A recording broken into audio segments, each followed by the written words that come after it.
بسم اللہ الرحمن الرحیم۔ السلام علیکم ناظرین، میں ہوں ذوالفقار میر اور آپ دیکھ رہے ہیں اپنے شکوال کا پروگرام آمنا سامنا۔ ناظرین، صاحب کتاب ہونا ایک بڑے فخر کی بات ہے، لیکن فی زمانہ یہی دیکھا گیا ہے کہ جو لوگ بھی اور اکثریت اب ان لوگوں کی سامنے آ رہی ہے کہ وہ علم کے تالاب سے چند بوندیں چرا کر اپنا ساغر بنا لیتے ہیں۔ کیا یہ اچھا ہو کہ علم کی روشنی پھیلاتے ہوئے وہ اس بات کو بھی مد نظر رکھیں کہ جو وہ کتاب لکھ رہے ہیں اس میں وہ اپنے دل کا احوال بھی لکھیں، اور اپنے دل سے جو نکلی ہوئی تحریریں ہیں وہ یقیناً اثر کرتی ہیں۔ آج کتاب کے حوالے سے میں اس لیے بات کر رہا ہوں کہ آج ہمارے دو موضوعات ہیں، اور آج کی ہماری جو مہمان شخصیت ہے وہ بہت ہی جانی پہچانی ہے۔ اس سے قبل بھی ہم ان کا انٹرویو کر چکے ہیں، وہ آپ کے سامنے آ چکے ہیں۔ آج کی ہماری جو مہمان شخصیت ہے وہ کاروان ناجیہ کے سرپرست اعلیٰ حضرت پیر ظفر منصور صاحب ہیں۔ آج ہم ان سے دو موضوعات پر گفتگو کریں گے۔ ایک تو ہمارا موضوع ان کی یہ جو کتاب ابھی آئینہ کردار کے حوالے سے مارکیٹ میں آئی ہے، اس کے مصنف حضرت صاحب خود ہیں، اور اس کتاب میں 56 موضوعات پر بڑی سراسر بحث کی گئی ہے، اور بہت ہی عمدہ انداز میں، بہت ہی عمدہ تحریر میں اور بہت ہی خوبصورت جلد کے ساتھ اس کتاب کو مارکیٹ میں پیش کیا گیا ہے۔ اور اس کتاب کی خوبی، جس طرح پہلے میں گزارش کر رہا ہوں کہ اس میں احادیث مبارکہ کی جس طرح آگے اس پہ اپنی گفتگو کو سمیٹا گیا ہے یا اس سے موضوعات پہ گفتگو کی گئی ہے، وہ بہت ہی عمدہ اور بہت ہی خالص انداز میں ہے۔ اور یہ ان 56 موضوعات میں عدل و انصاف کے حوالے سے بات ہے، دوستی کے حوالے سے بات ہے، خاموش رہنا کتنا ثواب کا کام ہے اس پر بحث کی گئی ہے۔ اس کے علاوہ حرام کیا ہے اور حلال کیا ہے، اس کی بھی تمیز اس کتاب کے موضوعات میں شامل ہے۔ اس کتاب پر پہلے گفتگو کریں گے۔ اس کے علاوہ جو آج کل ایک بہت ہی غلط رجحان پروان چڑھ رہا ہے، پیر پرستی والا اور جعلی پیر بالخصوص، اس موضوعات پہ بھی حضرت صاحب سے گفتگو ہوگی۔ لیکن سب سے پہلے آئینہ کردار کے حوالے سے ہم حضرت پیر ظفر منصور صاحب سے گفتگو کرتے ہیں۔ السلام علیکم جی۔ وعلیکم السلام۔ حضرت صاحب کیا حال ہے؟ الحمدللہ، آپ ٹھیک ہو؟ خیریت سے؟ جی الحمدللہ۔ سب سے پہلے حضرت صاحب اپنے چکوال کی طرف سے آپ یہ اس کتاب کے حوالے سے ہماری مبارکباد قبول فرمائیں۔ خیر مبارک، مہربانی، بہت شکریہ۔ اچھا، یہ بتائیے گا کہ یہ جو کتاب آپ نے آئینہ کردار کے نام سے لکھی ہے، یہ کتاب لکھنے کا خیال آپ کے ذہن میں کیسے آیا؟ وہ اس طرح کہ میں بھی اکثر دینی کتابوں کا اور دوسری کتابوں کا مطالعے کا شوق رکھتا ہوں، مطالعہ کر رہا ہوں۔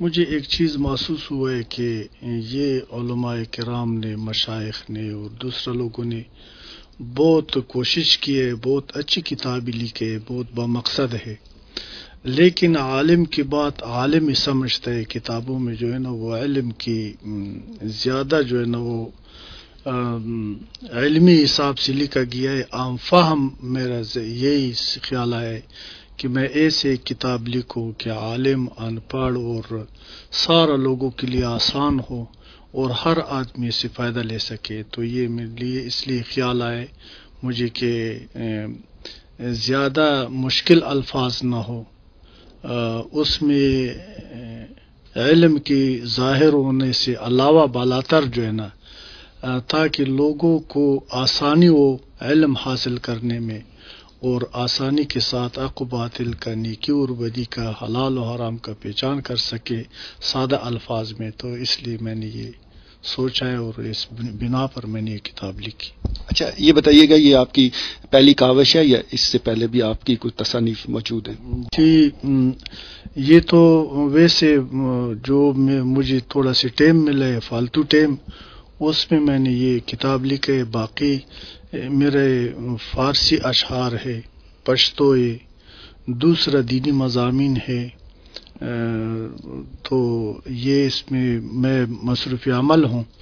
تو یہ ابھی انشاءاللہ تعالی جلد کوشش کرتا ہوں کہ اور بھی اس سے تصانیف اس کے بعد سامنے آ جائے، اور اگر اللہ نے توفیق دی ہے تو لوگوں کی خدمت میں پیش کروں گا۔ اچھا حضرت صاحب، اس کا ماشاءاللہ نام آئینہ کردار بہت خوبصورت نام ہے۔ آپ نے یہ خود سوچا یا اس میں آپ نے کسی سے مشاورت کی تھی؟ نہیں جی، یہ میں نے خود سوچا ہے۔ وہ اس لیے کہ یہ کتاب اگر ایک آدمی غور سے پڑھے تو وہ یہ سمجھتا ہے کہ میرے اندر کیا ہے اور میری سیرت کا آئینہ کیا ہے، میرا کردار کیسے ہے، تو یہ بخوبی اس کو سمجھ آتا ہے اور وہ انسان اپنی اصلاح کی طرف مائل ہو جاتا ہے۔ اچھا حضرت صاحب، کتاب میں 56 موضوعات پر گفتگو کی گئی ہے، اس کے علاوہ مختلف جو اقوال ہیں وہ بھی ہیں۔ آپ سمجھتے ہیں بحیثیت مصنف کے کہ آپ نے ان موضوعات سے انصاف کیا ہے؟ جتنا میرا علم ہے، جتنا میری دانش ہے، جتنا میرا عقل ہے، انشاءاللہ بفضل خدا میں نے بہت صاف اور خالص نیت سے لکھا ہے اور میں اس پر مطمئن ہوں، اور یہ جو ہے نا انشاءاللہ میں امید رکھتا ہوں کہ ہر مکتب فکر کے لیے یہ قابل قبول ہوگا۔ اچھا حضرت صاحب، ابھی جس طرح آپ نے بڑی زبردست بات کی کہ یہ عام فہم ہے، میں بھی اسی حوالے سے سوال پوچھنا چاہ رہا تھا کہ کہتے ہیں کہ کتاب جو لکھنا اور پڑھنا دونوں بڑے اہم کام ہیں۔ لکھنے کے لیے علم ہونا چاہیے اور پڑھنے کے لیے اور اسے سمجھنے کے لیے ذہن ہونا چاہیے۔ آپ نے اس کتاب میں جو آپ کی تحریر ہے، آپ نے کوشش کی ہے کہ عام قاری اس کو سمجھ سکے؟ جی، میں نے زیادہ کوشش کی ہے کہ یہ کتاب عام فہم ہو تاکہ ہر آدمی اس سے فائدہ لے سکے۔ اچھا حضرت صاحب، یہ بتائیے گا کہ ماشاءاللہ ہم نے اجتماع میں بھی دیکھا کہ لوگ بڑے ذوق و شوق سے یہ کتاب خرید رہے تھے۔ مارکیٹ میں بھی جو جتنی اہم دکانیں ہیں کتابوں کے حوالے سے ان میں بھی اور ان پر بھی یہ کتاب آئینہ کردار دستیاب ہے۔ عمومی طور پر عوام کا رسپانس ہے اس حوالے سے آپ تک کیا پہنچا ہے؟ تو جو لوگوں نے یہ کتاب لیا ہے، مطالعہ کیا ہے، تو بہت اچھے تاثر ہے لوگوں کا الحمدللہ۔ کوئی منفی تاثر یا اس کتاب پر آج تک کسی نے اعتراض نہیں کیا، تو پڑھنے والا خوش ہوتا ہے اس سے اور پسند کرتا ہے۔ اچھا، کتاب میں جو مواد ہے وہ نقل شدہ ہے یا آپ نے خود ہی اس کی تشریح کی ہے، خود ہی اس میں کوئی نیا پن لائے ہیں؟ اصل بات یہ میر صاحب، میں نے آپ کو پہلے بتایا کہ بہت ہماری علماء صاحبان نے اور مشائخ نے اور دوسرے لوگوں نے اچھی اچھی کتابیں لکھی ہے، بہت زحمت کی ہے، بہترین کتابیں لکھی ہے، لیکن وہ ایسے ہے کہ ایک جگہ سے ایک حدیث اٹھا کر ایک قرآن عظیم شان کا آیات اور اس کو کٹ کر کے اس کو لکھے تو اس پر نام لکھے کہ فلان مصنف۔ میں نے ایسا نہیں کیا۔ اس کتاب لکھنے کا بنیاد جو ہے نا وہ روحانیت ہے، اور یہ ایک الہامی کتاب ہے، یہ نقلی کتاب نہیں ہے۔ یہ جو اللہ تعالیٰ نے میرے ذہن میں ڈالا ہے تو اور میں نے اس کے مطابق کی کتاب لکھا ہے، یعنی کہ یہ نقل نہیں ہے، یہ اصل ہے جو اللہ نے مجھے عطا کیا ہے، تو میں نے وہ اپنی کم و بیش استعداد یا علمیات یا سوچ جو ہے نا اس کتاب میں ظاہر کیا ہے۔ اچھا حضرت صاحب، اکثر یہ دیکھا گیا ہے کہ جو بھی اس قسم کی علمی کتابیں ہوتی ہیں، بالخصوص اگر مذہبی حوالے سے لکھی جائیں، تو وہ کتابیں ایک خاص مکتبہ فکر کے لیے لکھی جاتی ہیں۔ کیا آپ کی یہ جو کتاب ہے یہ تمام لوگوں کے لیے ہے یا کسی مخصوص گروہ کے لیے ہے؟ گزارش یہ میر صاحب کہ یہ صرف کسی ایک مکتبہ فکر کے لیے نہیں ہے، یہ تمام عالم اسلام کے لیے بطور خصوص اور بطور عام اگر غیر مسلم بھی اس کو پڑھے اور وہ ان کو بھی فائدہ ہو جاتا ہے تو وہ بھی اس سے فائدہ حاصل کر سکتا ہے۔ یہ ایک ایسا کتاب ہے کہ اس میں کسی مسلک یا کسی فرقے یا کسی ملک کا کوئی اس میں جو ہے نا گنجائش نہیں ہے۔ یہ تمام انسانیت کے لیے، جس کا نام انسان ہے وہ بلا تفریق یہ کتاب کو پڑھ سکتا ہے اور سب کو انشاءاللہ تعالی فائدہ ہو جائے گا۔ جی ناظرین، ابھی آپ گفتگو سن رہے ہیں پروگرام آمنا سامنا میں، اپنے چکوال کا چینل اپنے چکوال کا پروگرام آمنا سامنا میں ہم حضرت پیر ظفر منصور صاحب سے گفتگو کر رہے ہیں، اور آج کا یہ موضوع ہے وہ ان کی کتاب جو ابھی حال ہی میں چھپ کے مارکیٹ میں آئی ہے، آئینہ کردار۔ اس حوالے سے ہم نے حضرت صاحب سے گفتگو کی اور جاننا چاہا کہ یہ کتاب جو انہوں نے لکھی ہے اس کے پیچھے ان کے کیا مقاصد تھے، اور انہوں نے بڑی تفصیل سے کتاب کے حوالے سے بتایا۔ اب جس طرح کہ پہلے میں نے آپ کو آغاز میں بتایا تھا کہ کتاب کے بعد ہم ایک اور موضوع بھی ہے جو ہمیں جہالت کی یاد تازہ کراتا ہے، وہ ہے جعلی پیروں کا بڑھتا ہوا چکوال میں رجحان، اور بالخصوص اگر چکوال میں دیکھا جائے یا پورے پاکستان میں دیکھا جائے تو لوگ ان کی طرف زیادہ راغب ہو رہے ہیں. تو اس حوالے سے ہم اظہر صاحب سے کیونکہ یہ بھی بڑا اہم موضوع ہے اور میں نے گزارش کی تھی اظہر صاحب سے کہ اس حوالے سے بھی اور لوگوں کی رہنمائی فرمائیں، تو اس حوالے سے بھی اظہر صاحب سے پوچھتے ہیں. حضرت صاحب، ہم نے یہی دیکھا ہے کہ جو بھی جس نے داڑھی رکھ لی ہے وہ پیر ہے. آپ ماشاءاللہ اتنے عرصے سے یہ کام کر رہے ہیں، دین کی تبلیغ کا بھی کام کر رہے ہیں. اصل پیر کی پہچان کیا ہے؟ بسم اللہ الرحمن الرحیم. اس سے پہلے کہ میں آپ کی اس بات کی جواب دے دوں، اس پیر کا تھوڑا سی وضاحت کروں گا کہ پیر کس کو کہتے ہیں. پیر کا نام کی معنی اور مقصد ہے رہنما، پیشوا، اسلامی رہبر، مذہبی رہنما، نیک صالح، جو لوگوں کو گمراہی سے نجات دے کر صراط المستقیم کا مسافر بناتا ہے. اور جو لوگ پیر سے ملتا ہے، ملاقات کرتا ہے، نسبت قائم کرتا ہے، ان کے کردار میں مثبت تبدیلی آ جاتا ہے. اس کو پیر کہا جاتا ہے. داڑھی بھی ہر کوئی رکھ سکتا ہے، امامہ بھی باندھ سکتا ہے، تسبیح بھی اٹھا سکتا ہے. تو اپنی ظاہر کو سفید ظاہر کرنا کوئی مشکل بات نہیں ہے. لیکن پیر کا پہچان یہی ہے کہ برا لوگ ان کے پاس آ جائے، نیک ہو جائے، ظالم آ جائے اور اس کی صحبت کی برکت سے، ان کی روحانی اثر و تاثیر کی برکت سے ظالم عادل بن جائے، جھوٹا سچا بن جائے، اور وعدہ خلاف جو ہے نا وعدہ خلافی چھوڑ دے، بدکار بدکاری چھوڑ دے، بے نماز جو ہے نا وہ نمازی بن جائے، والدین کا نافرمان تابع دار بن جائے.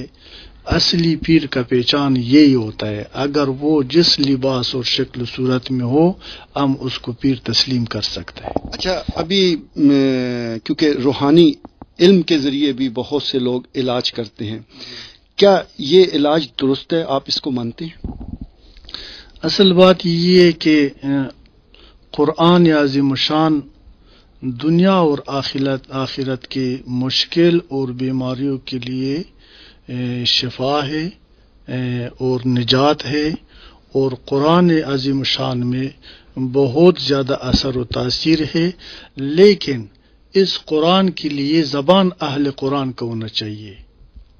ایک وہ علاج ہے کہ میں یہ نہیں سمجھتا کہ قرآن، جب آپ کو ایک مثال بتاتا ہوں کہ جب سورہ فاتحہ نازل ہوا 100 سال تک اگر کسی کو چوٹ بھی لگتا تھا یا پیٹ کا بیماری تھا یا سر درد تھا یا کوئی اور بیماری ہوتا تھا، تھوڑا پانی اس پر دم کر کے مریض کو پلاتا تھا، اللہ پاک نے اس کو شفا عطا فرما رہا تھا.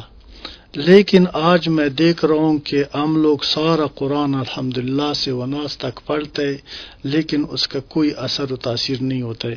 ایک ڈسپرین کی گولی پر سر درد ٹھیک ہو جاتا ہے، لیکن ہم ختم قرآن کرتے ہیں تو اس کا پتہ نہیں چلتا ہے، فائدہ نہیں ہوتا ہے. تو یہ اس کی مقصد یہ نہیں ہے کہ قرآن میں اثر نہیں ہے. میں نے آپ سے پہلے عرض کیا کہ قرآن کے لیے زبان اہل قرآن کا ہونا چاہیے. اہل قرآن یعنی کیا مقصد اہل قرآن سے؟ وہ یہ کہ زبان پاک ہو، نیت پاک ہو، سوچ پاک ہو، مقصود جو ہے نا اللہ کی رضا ہو، انسان کے ساتھ، مریض کے ساتھ، بیمار کے ساتھ ہمدردی ہو، بیلانس، اور مقصود یہ ہو کہ میں یہ دم یا تعویذ یا کرتا ہوں تاکہ اللہ راضی ہو جائے، اس کی ذات مقصد نہ ہو. وہ لوگ آج کل کم نظر آتے ہیں. جی حضرت صاحب، آپ نے درست فرمایا کہ جو اصل لوگ ہیں وہ تو یا تو نظر ہی نہیں آتے یا ہمیں ان کا پتہ نہیں ہے. لیکن جب شہروں میں، بڑے شہروں میں بالخصوص جائیں، اور اب تو چکوال بھی محفوظ نہیں ہے، یہاں ہمیں بہت بڑے بڑے بورڈ نظر آتے ہیں جس پہ دعویٰ کیا جا رہا ہوتا ہے کہ موت کے سوا سب بیماریوں کا علاج ان کے پاس ہے اور ہر مسائل کا حل ان کے پاس ہے. ان کے پاس موکل بھی ہیں اور کالا علم بھی ہے. کیا کہتے ہیں، یہ کون لوگ ہیں؟ یہ جو علم غیب کا دعوے کرتا ہے اور ہر مشکل کا حل کہتا ہے کہ میرے پاس ہے، نام تو ان لوگوں کا پیر شاید انہوں نے رکھا ہوگا، لیکن یہ لوگ پیر نہیں ہے. یہ لوگ عامل ہو سکتا ہے، ساحر ہو سکتا ہے، جادوگر ہو سکتا ہے، لیکن پیر جو ہے نا، پیر کا یہ کام نہیں ہے. پیر کا کام یہ کہ میل قلوبوں کو پاک کرنا اور انسان کو صراط المستقیم کا راستہ دکھانا بھی اور اس پر گامزن کرنا بھی، امت کے اندر اتحاد کو قائم کرنا، محبت رائج کرنا، نفرتوں کو مٹا دینا، تو انسان کو باحیا بنا دینا۔ پیر کامل کا مثال سورج جیسے ہوتا ہے، سورج جب طلوع ہو جاتا ہے تو اندھیرے ختم ہو جاتا ہے۔ تو یہ پیر کا پہچان نہیں ہے کہ مٹی سے کوئی سونا بنا دے، یا وہ ہوا پہ اڑ جائے، یا غیب باتیں کر لے، اس لیے کہ علم غیب اللہ کے سوا بندے کے پاس نہیں ہے۔ عالم الغیب صرف اللہ ہے، اور ہر مشکل جو لکھتا ہے یا دعویٰ کرتا ہے کہ ادھر ہر موت کے سوا ہر مشکل کا حل موجود ہے، یہ تو میرے خیال میں ابھی انبیاء پر بھی مشکلات آئے جب اللہ تعالیٰ نے اس کو نجات نہیں دیا، انبیاء نے بھی اپنے آپ کو نجات نہیں دلوا سکتا۔ شاید یہ لوگ اپنے آپ کو انبیاء سے افضل سمجھتا ہوگا، مجھے سمجھ نہیں آتا ہے۔ اچھا اظہر صاحب، یہ موکلوں سے بڑا ڈراتے ہیں کہ ہمارے پاس اتنے موکل ہیں اور یہ کام ہم کر لیں گے، اور باقاعدہ نام بھی لکھے ہوتے ہیں۔ کیا کہتے ہیں کہ یہ کیا ہے؟ میں عرض کروں گا میر صاحب کہ یہ موکل اللہ کی مخلوق نہیں ہے، ہم اللہ کی بندی نہیں ہے۔ اللہ تعالیٰ عادل ہے، اللہ منصف ہے، موکل ہمارا کچھ بھی نہیں کر سکتا ہے۔ جب ہم اللہ تعالیٰ ہمیں عزت و ذلت کا مالک وہی ہے، صحت اور مرض کا مالک وہی ہے، ہر چیز اسی کے اختیار میں ہے۔ اگر ہم کسی کے ساتھ ظلم نہ کر لے، زیادتی نہ کر لے، اور اپنے آپ کو اللہ پہ چھوڑ دے، اللہ کا آسرا لے لے، ہم اپنی قول و فعل میں، گفتار اور کردار میں پاک ہو، خالص ہو، کسی کو ہم نقصان نہ دے دے، اللہ کے حکم سے سوا ایک پتی بھی درخت سے گر نہیں سکتا ہے، تو اللہ تعالیٰ ہمیں ہر چیز سے اپنی حفاظت میں رکھے گا۔ ہمیں کسی سے ڈرنے کی ضرورت نہیں ہے۔ یہ ایک وہم ہے، یہ ایک افواہ ہے، یہ کام وہ لوگ کرتا ہے جو کہ لوگوں کی کم علمی، نادانی سے ناجائز فائدہ لیتا ہے۔ یہ کاسب لوگ ہیں، یہ عامل لوگ ہیں، یہ ساحر لوگ ہیں۔ یہ لوگوں پر روحانیت کا خوشبو بھی حرام ہے، کہ لوگوں کو ڈراتا ہے کہ اگر آپ نے میرا یہ بات نہیں مانا، آپ نے مجھ سے بیعت نہیں کیا، آپ نے میرا یہ خواہش پورا نہیں کیا، تو میرے پاس موکل ہے، تو میں جو کرنا چاہوں تو آپ کے ساتھ کر سکتا ہوں۔ یہ سراسر بھی بنیاد اور غلط بات ہے، اور ان لوگوں کی باتوں پر جو ہے نا توجہ دینا یہ وقت کا ضائع ہے۔ اچھا اظہر صاحب، ہم روزانہ اخبارات میں بھی پڑھتے ہیں، مختلف چینلز پہ بھی آ رہا ہوتا ہے کہ یہ کالا علم کرنے والے کبھی بچوں کو زندہ گاڑ رہے ہیں، خواتین کو بے آبرو کر رہے ہیں، اور اس قسم کے بہت کام ہیں، لیکن پھر بھی ان کے ڈیرے آباد ہیں، معاشرے کی طرف سے وہ ریئیکشن سامنے نہیں آتا۔ کیا وجہ اس کی؟ اصل میں میر صاحب، ڈیرے تو اس لیے آباد ہے کہ اگر ایک جگہ باطل عروج پر ہو اور اس کا حق مقابلہ نہ کرے تو یہ ڈیرے آباد ہی رہے گا، بلکہ اور بڑھتا رہے گا۔ اگر اہل حق لوگ، انسان دوست لوگ، بشر دوست لوگ، مسلمان لوگ، جس میں میں اور آپ بھی شامل ہیں، میں بھی ان لوگوں کی اصلیت سے لوگوں کو آگاہ کر دوں، آپ بھی میڈیا کے ذریعے یہ تشہیر کر لے، تو یہ ڈیرے کم تو نہیں بلکہ ختم ہو سکتا ہے۔ یہ جب حق آتا ہے تو باطل بھاگ جاتا ہے، باطل نہیں ٹھہر سکتا۔ تو آپ کی ماشاءاللہ بہت بڑی جماعت ہے، کاروان ناجیہ۔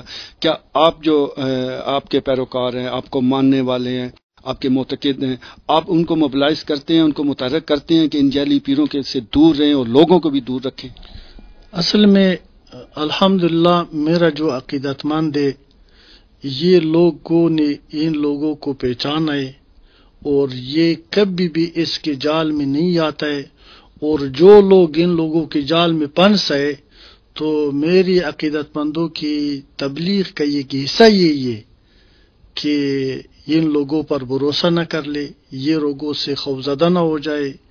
یہ لوگ ساحر لوگ جو بھی سیر کرے گا تو اس کا توڑ اللہ کے پاس ہے۔ آپ اللہ کا پناہ لے لے، اللہ کے اسرے میں رہے اور اللہ سے مدد مانگے، تو یہ روزانہ یہ جدھر بھی ایسے مواقع پیش آ جاتا ہے، اس طرح واقعات سرزد ہو جاتا ہے، میرا عقیدت مند جو ہے نا لوگوں کو سمجھاتا ہے۔ اچھا حضرت صاحب، آپ نہیں سمجھتے کہ یہ اب مرض اتنا بڑھ گیا ہے اور لوگوں کو اتنا گمراہ کیا جا رہا ہے کالے علم کے نام پہ، تو اس پہ کوئی حکومت کو بھی حرکت میں آنا چاہیے، کوئی قانون سازی ہونی چاہیے ان لوگوں کے خلاف؟ اصل میں سب سے بڑا قانون جو ہے نا وہ دین اسلام ہے اور قرآنی ارشادات ہے۔ اگر حکومت اور علماء، مشائخ اور دوسرا عام مسلمان اس قرآنی تعلیمات کو مد نظر رکھے تو جادو حق ہے، سحر جادو حق ہے، لیکن اس کا کرنا اسلام اجازت نہیں دیتا ہے۔ اگر عام مسلمان کو اتنا پتہ ہو کہ یہ جادوگر کے پاس جانا، جادوگر سے مدد مانگنا، تو یہ اسلام نے اجازت نہیں دیا، تو پھر کوئی مسئلہ نہیں ہے، یہ مشکل حل ہو جاتا ہے۔ باقی قانون سازی کا جو آپ نے بات کی ہے، قانون تو موجود ہے، لیکن دعا میں یہ کرتا ہوں کہ اللہ تعالیٰ ہمیں قانون پر عمل کرنے کا توفیق دے دے۔ قانون ہے ان کے لیے۔ جی بالکل، لیکن ہمیں آج تک اس پہ عمل درآمد ہوتا نظر نہیں آیا، اور جتنے کھلم کھلا یہ لوگ بیٹھے ہیں تو ایسا لگتا ہے کہ اس حوالے سے حکومت کو کوئی اس کی فکر نہیں ہے اور قانون ہے ہی نہیں۔ اصل میں حکومت کو چاہیے کہ یہ ایک بہت بڑا ظلم ہے، یہ ایک بہت بڑا زیادتی ہے جو لوگوں کے ساتھ ہو رہے، حکومت کو چاہیے کہ اس کا نوٹس لے لے اور اس کو روک دے۔ اچھا حضرت صاحب، آخری سوال یہ ہے کہ عمومی طور پر دیکھا گیا ہے کہ ان لوگوں کے جھانسے میں پریشان لوگ آتے ہیں، وہ اپنی پریشانی کی وجہ سے اپنی سمجھ بوجھ بھی کھو بیٹھتے ہیں، تو ایسے پریشان لوگوں کو آپ کیا مشورہ دیں گے؟ میں پریشان لوگوں کو یہی مشورہ دیتا ہوں کہ ان لوگوں کے جانے کے بجائے اگر وہ قرآن عظیم الشان کا تلاوت کر لے، 2 رکعت نماز پڑھ لے، اللہ کی بارگاہ میں دعا مانگے کہ یا اللہ اس مشکل سے مجھے نجات دے دو، اللہ تعالیٰ 70 ماؤں سے زیادہ رحیم اور مہربان ہے، انشاءاللہ تعالیٰ مشکل آسان ہو جائے گا۔ دوسری بات یہ ہے کہ دیکھو نا میر صاحب، لوگوں نے 18 سال 20 سال 25 سال تعلیم کی ہے، طب کے شعبے میں ڈاکٹر بن گئی، تو انہوں نے اپنی عمر کا ایک حصہ ضائع کیا ہے، تو ڈاکٹر بہترین وسیلہ ہے دوسرا۔ ہم ڈاکٹر کے پاس کیوں رجوع نہیں کرتے؟ یہ ڈاکٹر کس لیے؟ تو یہ سمجھتا ہے تو بیماری کے لیے جب بیمار ہو جاتا ہے تو ڈاکٹر کے پاس جانا چاہیے، تو اس کے بجائے کہ جادوگر اور ساحر کے پاس جاتا ہے کہ یہ ایک حرام، جانا بھی حرام ہے، جادو کرنا بھی۔ جو جادو کی امید رکھتا ہے، جادو پر یقین کرتا ہے، یہ بھی اللہ کو پسند نہیں ہے، اور جو جادو کرتا ہے جادوگر بھی اللہ کو پسند نہیں ہے۔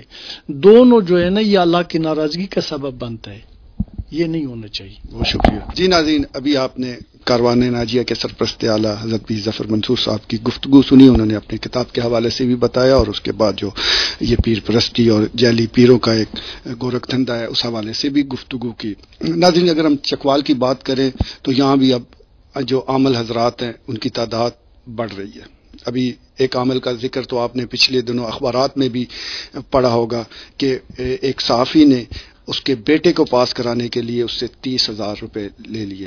اس بات کا چرچا ہوا، لیکن قطع نظر اس کے کہ اس میں کون حق پہ تھا، کس نے پیسے لیے، لیکن عوام کی آنکھیں کھولنے کے لیے یہ بات ہی کافی تھی کہ وہ عامل جو لوگوں کے بڑے بڑے مسئلے حل کر رہا تھا، جو لوگوں کی چٹکی بجاتے ہی موکلوں کے ذریعے بڑے مسائل اور حل ہو رہے تھے اور لوگوں کو تندرستی دے رہا تھا، وہ اپنے بیٹے کو پاس کرانے کے لیے ایک صحافی کو 30,000 روپے اس نے دیے، اور اس کا اعتراف اس نے اخبارات میں کیا۔ لیکن سمجھ نہیں آتی کہ عوام کی عقل کدھر ہے کہ آج بھی وہ عامل بھی ادھر ہی بیٹھا ہے اور لوگ بھی اس کے پاس جا رہے ہیں۔ اب ہمیں یہ ادراک کرنا چاہیے کہ جس طرح کہ حضرت صاحب نے فرمایا ہے کہ تمام مسائل کا حل قرآن شریف میں موجود ہے، لیکن اخلاص کی ضرورت ہے، دل سے پڑھنے کی ضرورت ہے، اور جو دعا دل سے نکلے گی وہ قبول بھی ہوگی، اور اس میں کسی عمل کی مدد کی ہمیں کوئی ضرورت نہیں ہے۔ امید کرتے ہیں کہ آج کے اس پروگرام سے ہمارے دیکھنے والوں کو اس حوالے سے اور اس موضوع کے حوالے سے اپنی معلومات کو بہتر بنانے کا موقع ملے گا۔ اپنے میزبان ذوالفقار میر، کیمرہ مین گل عباس اور ثاقب عباس کو اجازت دیجیے۔ اللہ نے کے بعد